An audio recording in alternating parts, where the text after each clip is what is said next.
Welcome back, listeners and readers.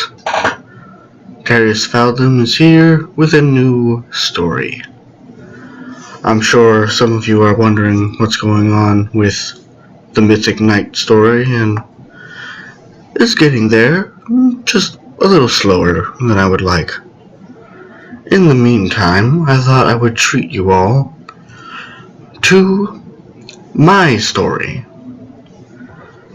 Terias is not just the name of the narrator and,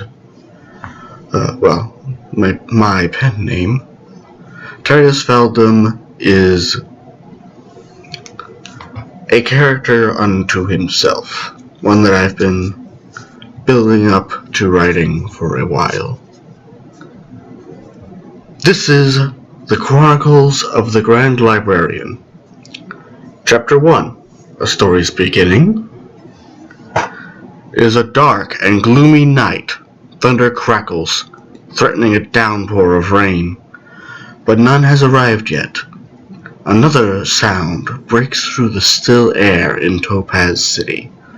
An alarm bell, blaring through the night sky from the open maw of an otherwise lifeless bank. Two figures rush out the open doors towards a small, dark green car, illuminated by streetlights, to be wearing dark blues and blacks with crimson masks over their faces. The small eye slits of the mask make it difficult for them to see, and one reaches to remove it, their partner grabbing their arm to stop them. "Are you crazy?" they shout through the red plastic of their own mask. "If the boss finds out you took that off, we're both dead." The larger figure groans, moving their arm away from their mask, fumbling with the door of the car, and tossing the bag of loot they were carrying once they got it open. They turn to the partner that had just warned them against removing their mask to get their own bag of loot, as the rain starts to pour down on them. "Ah, great. We'll have to take them off in the car. No way I'm driving in this with it on." The larger figure growls, tossing the smaller's loot into the car.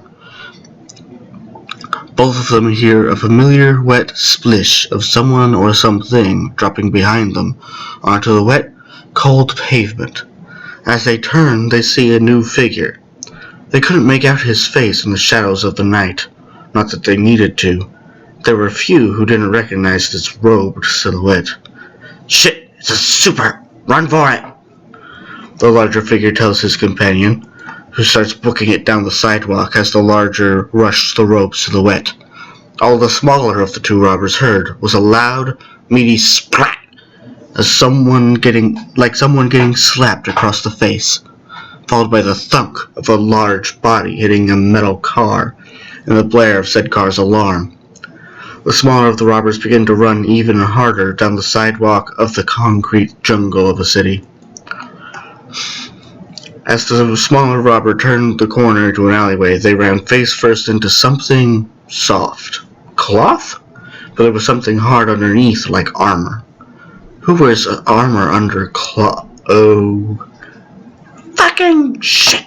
they whispered as they finally realized they were looking at the same silhouette they had just been running from. Lightning flashes, illuminating an almost dull gold skin tone. Purple eyes and short purple hair reflecting the light from the lightning bolt briefly. "Where's Mask?" The man asked in a strangely soft, kind voice. His hand reached out. It was gloved, the glove extending out unnaturally, as if his fingers were in fact claws. What kind of claws, the small thug didn't have time to think about, backing up to avoid the robed figure, removing their mask, slipping on the wet concrete with a loud thwap as they land on their ass. "I don't know, I swear," the small thug cried, holding their hands up to protect their face. They hear another wet thump of someone landing on the concrete behind them. Cursing to himself, imagining a large, dark figure in a mask that only covers the top half of his face, and a cape shaped like owl wings when extended. The small thug curls into a ball between the two men. You're a long way from London, Librarian. The figure that made the small thug curl up in fear growled menacingly at the gold-skinned figure, rain pelting the both of them as they seemingly stared each other down. Another flash of lightning revealed that they were both smiling gently at each other. I am not the only one that's a long way from home, Black Owl. Crimson Mask has some new friends, the man said again voice oddly gentle, watching as his dark-armored friend cuffed the small thug to a lamppost. The gloved hand shrunk back down to a normal, more human-shaped hand. A purple aura surrounding the white glove and the larger thug. The limp body of the larger thug gently drifting over for Black Owl to cuff them to the lamppost with the smaller thug. The light of said lamppost, showing their crimson mask, was cracked nearly in half. I noticed. The vault they just broke into showed no sign of damage. If they hadn't gotten cocky and tripped a laser wire, I wouldn't have been aware of the theft until tomorrow, when Crimson Mask bragged about whatever new toy let them do it. Black Owl ruffles around the pockets of the two crooks before pulling out a small, red and gold device. It was a rectangle that appeared expandable. I recognize this device. It destabilizes whatever surface you put it against, allowing someone to pass through it, much like gold blur, only moving the molecules of the wall instead of moving the molecules of the person. The robed figure remarked, looking over the shoulder of Black Owl. Black Owl looks over his shoulder at the librarian. And where exactly would you have seen this before? Black Owl asked, and there was curiosity in his tone. The librarian's shoulders seemed to sag heavily as he stared at the device as if lost in another world, another time. Black Owl reached out to shake the shoulder of the librarian, unsure what was on his mind. Several years ago, on the planet Arthuria. Hey, Terias! Hey! A young man, looking no older than his early 20s, with bright gold skin and bright red hair and eyes, rushed over to another young man. The lights of the library they explored, illuminating his purple hair and skin, a mix of silver and gold. The purple-haired boy, Terias, looked over at his friend with a gentle smile. What, Horace? I still have to finish these books for Asmodeus's test tomorrow, he said to his friend, Horace, who grinned excitedly as he held up a small red and gold rectangle. He placed it against a nearby bookshelf, and it expanded to roughly the size of a doorway. He grinned excitedly as he stepped through the rectangle and the bookshelf, stepping back through with his grin even wider. Check it out! I'm sure to pass Azzy's test with this thing, right? He asked as he recollapsed the rectangular device. Terias chuckled at his friend, flicking through the book he had picked up, clicking his tongue at Horace in a teasing manner. You know Asmodeus wants you to do some magic, right? And he hates that nickname. Terias chuckles, setting the book down and grabbing another one. Horace sighed, collapsing backward, a beanbag-like chair seemingly appearing underneath him to catch him. He pouts over at his purple-haired friend, who quickly shifted to a third book. You know I suck at magic. I can barely summon a phoenix, Horace said in an exasperated tone. Terias sighed, setting the book down and looking at his friend, pushing his glasses back out so that they're seated properly on his nose. He smirks at Horace, leaning against the bookshelf. Why don't you ask Fantasia for help? Terias sing-songs, making Horace's golden face turn a bright orange color.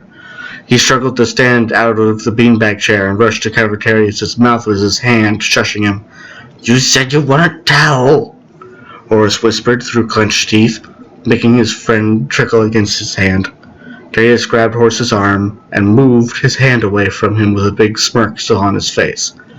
I won't, but come on, you suck at magic, she sucks at tech. You two are perfect study buddies. Terias smiled, laughing as his friend turned even more orange, red hair lighting on fire and standing on end. Back to Earth. Librarian! Librarian! Terias! The sound of the gruff-voiced man startled the purple-haired man out of his memories. Shaking his head, he gave a deep sigh. Apologies, Richard. I was remembering something I haven't let myself remember in a long while. I hope I am wrong about who supplies this to Crimson Mask, but to know for sure, we will have to track the mask down. Black Owl nodded, grabbing the grappling hook from his belt and grappling up to a higher rooftop. The gold and silver-skinned man followed, skin and clothes morphing till both were invisible in the night sky. Black Owl dropped down next to a young man, his height making it clear he couldn't be over 16, at best. He wore a bird-shaped domino mask, and in the dull moonlight of the rooftop, it was the relatively bright blue and red of his outfit that made him stand out, offset by his slightly tanned skin. His accent was slightly Hispanic as he ran up to Black Owl. So what's going on? Was it the masks again? Who was that guy you were talking to? The young man's questions cut off as he heard chuckling. The librarian turning off his camouflage to step up to the two men. He looked at the younger one studiously. While he looked roughly Black Owl's age, his eyes betrayed something older as he studied the blue-clad boy. Another J, Rich. He's older than the last one, but I thought you weren't going to do this again after... Terias slowly bit his tongue. This young man seemed to get upset, getting as close as he could to the librarian, as if to try and get in the much taller man's face. It's Blue Jay. I'm not a sidekick. I'm a partner. Rich may not want to talk about what happened, but I'm not an idiot. I figured out who he was on my own. This is my choice. Got it? The boy talked like he had been wanting to say this for a while, and likely had held back at other opportunities to do so. Terias gave an amused smile down at Blue Jay. Well then, no one's talked back to me like that since... Oh, I think it was when Heroes United found out about those case files you opened up. Oh boy, Lost Son was not happy when I agreed with you on that. Richard sighed heavily at them both, rubbing the bridge of his nose through his cowl as he stood up straight and pulled his young ward back by his shoulder. Tom, this is Terias. Terias, this is Tom. Blue Jay figured out mine and the first Jay's identities a couple of months ago, and he was persistent that I was slowing down without help. I'd rather he get in trouble with me around, Black Owl explained, turning his voice modifier off for the first time that night. Terias nodded his understanding with a smile. I agree with the kid. You can't do this alone. Though, I think I've made it clear who I think you should be out there with. Terias gave a sly grin, knowing he was making Black Owl flustered under the cowl. Anyways, Blue Jay, did you find out where Mask is holed up this time? Blue Jay seemed confused at how casually Black Owl was allowing the librarian to speak with them, but pulled out a small tablet which he quickly unfolded to expand, a holographic city map appearing over the small blue device. It was too easy. All of these costume weirdos draw a lot of power as it is, but lately, the old Masquerade Mask Factory has been pumping out way more than even Crimson Mask usually uses up. You think he's teamed up with Dr. Chill again? Black Owl looked over to the librarian as the three of them looked at the map. The supposedly abandoned factory lit up a bright red compared to the rest of the city. Your mystery supplier got a name, librarian? Terias' shoulders sank as he looked at the map, squatting down to look more closely at it. The blue and red glow of the hologram lets Blue Jay see his slitted pupils like a snake or reptile's eyes. I don't want to give a name till we're certain of it. For now, worst case scenario, expect another me, the librarian said darkly, standing up and floating, no, zooming for the factory. A rush of wind blew through Blue Jay's curly dark hair, and Black Owl's jet black cape. The older of the two, left behind, sighs. I hate when the old man runs in like that. Blue Jay, get your voice modifier on. We gotta get to the factory before there isn't a factory left. Blue Jay tapped a spot at the base of his neck and grabbed his grappling hook, his blue cape turning into a glider in time with Black Owl's as the two sped towards the mask factory. Okay, before we get there, who is this guy? The Owl Network has no one called the Librarian or Terias, not even a reference page. He looks like he's your age, but you both act like he's older than you. And you just casually said before there isn't a factory left, like that's completely normal with this guy. Blue Jay's voice was half amazement, half worry, as he drilled out questions to his older partner. You don't have access to him for the same reason you don't have access to Last Son. He's a shapeshifter. He's trained most of the current leaders of Heroes United. Yes, including Last Son. Black Owl answered each question matter-of-factly and continued to glide after the Librarian, able to keep track of him thanks to his colorful purple and electrum robes. Terias touched down on a rooftop near the factory, glaring at the only half-lit neon sign that marked the factory's front entrance, hearing two people land behind him and smiling softly to himself. His hand morphed into the clawed form that he had used on the thug from earlier and reached behind him, catching the tip of a whip midair. You're not from around here, buddy. I hope you're not one of Crimson Mask's guests, a female voice said, matched by a similar voice changer to Black Owl. The woman behind him gritted her teeth as she still held on to the handle of the whip. She wore a dark blue and gray cat suit, the mask styled after a lynx. You're not on the Owl Network. Who are you? Another female said, standing slightly behind the older cat-suited woman. She was another woman in what looked like a female version of Black Owl's outfit, though a bit of purple was mixed in, and it had a more jagged look to the sides. Owlet, Lynx, stand down! The gruff voice of Black Owl barked as quietly as he could manage as he and Blue Jay landed between the two parties. The Librarian smiled softly at the four of them and abruptly let go of Lynx's whip, causing her to have to catch herself as she suddenly was pulling on it with no resistance. Okay, see? This is why he should be on the network as, like, at least a name. Last Son's high profile. Everyone knows he exists, but nobody knows this guy, Blue Jay commented, somewhat smugly. Black Owl's only response was a seething glare that made the younger man clear his throat and step back a few steps. I apologize for the startled ladies. I'm known across the pond as the Librarian. Terias gives a bow to Owlet and Lynx before straightening up and turning his eyes back to the factory. I'm going to assume we're all here for the party the Crimson Mask seems to be throwing. And here I am without an invite. Suppose I'm crashing. Holding out his clawed but still gloved hand, Terias pointed a finger at the metal doors to the factory. The heavy metallic doors looked in good condition, even seeming recently cleaned. Fast forward. Before anyone could ask what he was doing, their masks flared with an energy spike, showing a line of dark green energy from the pointed finger to the door. As the line connected on their masks, the door didn't look so pristine. It looked like it had been standing unattended for months, then years. Then it was completely rusted over. Within a few seconds, the metal doors to the factory turned to iron dust and blew away in the wind. Shall we?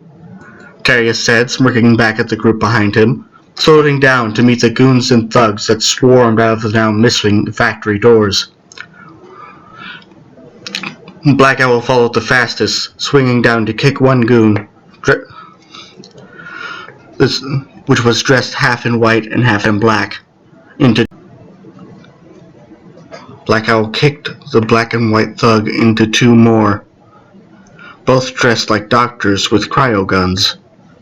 Lynx followed shortly behind him, flipping off the roof and gracefully landing both feet onto the shoulders of a goon dressed up in vines and flowers. Another one not on our owl net?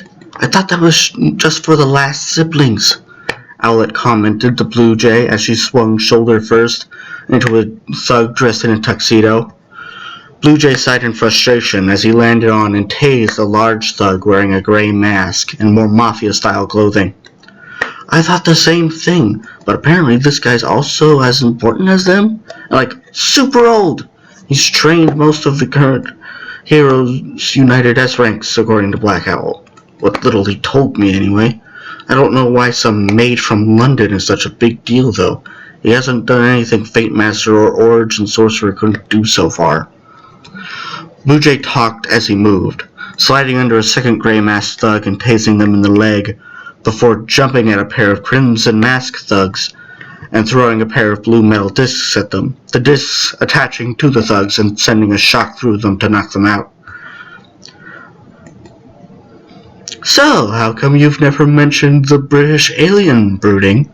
Lynx called over to Black Owl as she wrapped her whip around a crimson masked goon and used said whip to fling the goon towards Black Owl. The large man grabbed the goon midair and tossed them into a group of assorted thugs, sighing heavily as he blocked a swing from another thug and kicked them back into the crowd. Didn't need to. He shows up for world-ending events or your birthday, and only sometimes for the world-ending events. I don't think I've seen him fight a group of thugs and goons. Ever. He smirked as he tossed a thug over his shoulder to Lynx, who jump-kicked them into a group of ice gun wielders that had been charging up a shot, causing them to misfire into the air. Did you just make a joke? Right now? Lynx seemed more in shock at the jest than the actual topic of discussion, who threw a hulking mound of muscle covered in small purple tubes to Black Owl, who used his grappling hook to swing the hulking thug around and take out a majority of the remaining thugs. I told him I'd try harder at having a sense of humor. It feels weird. Lynx tried to hold back a laugh, hearing Black Owl chuckling under his breath. The quick, jovial moment hung in the air for a bit longer than either anticipated, and they looked away from each other, clearing their throats as they looked back to the main entrance where Terias now floated.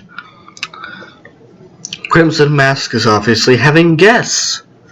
I can be very distracting, so I'll go in through the front door. You four should split up and try to find where the guests got in. If I am right about where Crimson Mask got that tech, we cannot allow anyone to escape. The librarian spoke in his normal, calm, and gentle manner, but his voice had a bit more weight behind it than it had previously, even getting somewhat dark towards the end. Black Owl seemed uneasy at this turn in the man he knew. Are you sure about this? You barely ever leave the library, and now you're volunteering to take the attention of possibly every major villain in Topaz City? What's so important, librarian? Black Owl walked forward and got in the librarian's face. Ordinarily shorter than the cowled man, the librarian's floating made them eye to eye with each other. They both recognized the deep emotion in each other, the dark, stinging loss only death left behind. Terias, for the first time in a very, very long time, looked away when confronted. Black Owl recognized that Terias didn't want to talk about this, didn't want to open up about whatever trauma the two thugs from the bank had awoken in him. God damn it, Terias. Heroes have told you things about themselves they'd never told anyone else. You know I understand how painful talking about it is. But take your own goddamn advice. Don't let your pain put others at risk. Terias looked at Black Owl, taking a deep breath and releasing it slowly.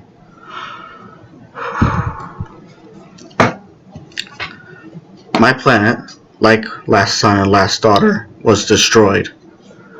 But unlike them, it wasn't negligence. It wasn't something that could have been fixed if only someone had listened to some scientist. It was war. Planet-wide, planet-destroying civil war. And The only ones that got wiped out with my planet were the people like me who didn't pick either side. One side focused heavily on magic, while the other focused heavily on technology.